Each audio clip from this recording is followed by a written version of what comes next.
First, I believe that people do the best they can do, even though it might not be compatible or friendly to my viewpoint.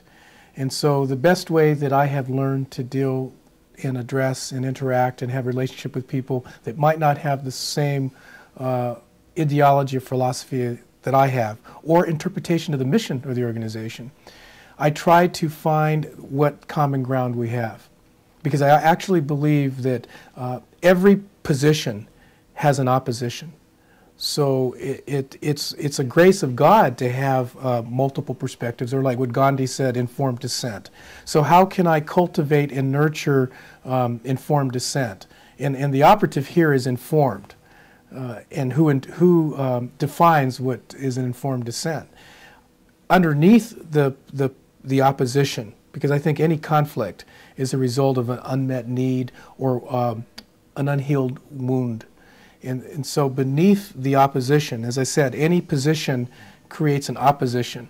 Underneath it, for me, I've learned, is a concern, an interest, or a need underneath the opposition, whether it's about what I believe or what about it's an interpretation to the mission. And then as you do the archaeological dig in relationship, and this is labor intensive and it takes time, is the patience to go and understand what the need or concern or interest is, but what drives that is a quality, is a value, what people value. And then beneath that is the essence of that person. And so always trying to quest and say, for example, at a place like Gonzaga University, let's take Catholic social thought and the issue of sexual orientation, or Planned Parenthood and abortion.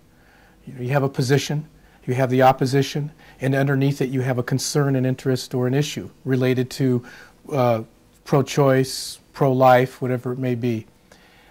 Sexual orientation, same thing.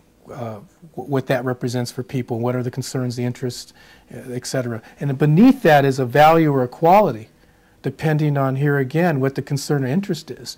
And I think my role and duty as a leader is to try to reveal for the other person and for myself what is the quality underneath. And I think that's the aquifer that nurtures the surface that gets in the way of clear thinking and clear communication. And typically what I find is the quality or the value that is driving the concern or the interest or the need is something that we both have in common, only it's being experienced differently. And whether it's fidelity to the Bible and what the Bible says about homosexuality, for example, and what it means to be good, but then the quality is to be good, you know. And then my sense of to be good is to be inclusive, to see the total human being. You know, and my interpretation of the Bible might be different, but here again, the quality is this goodness of fit with what does it mean to be human. That that we want the truth, but the interpretation of something gives us a whole different manifestation of behavior and ideology at the surface level. And then beneath it all is this essence. And so I think that the method to interact with people that have a different ideology or philosophy than I do is to take the time to get beneath the behavior that I many times have experienced as the symptomology of their passion for what interests them, what their concern is, and what their need is. And then try to resonate beneath that with the character or the quality or value that is supporting that position, that creates the opposition, the common ground. And that presupposes the common good, and trying to figure that out. But I think the primary beginning point is to believe that everybody's doing the best that they can, putting a positive interpretation on the other's behavior. In the Ignatian tradition, it's the principle of presupposition, that I'm going to put a positive interpretation on the sentiment, behavior, feelings of the other. And it's a difficult one. It's a challenging one, because many times we just want to say my way or the highway.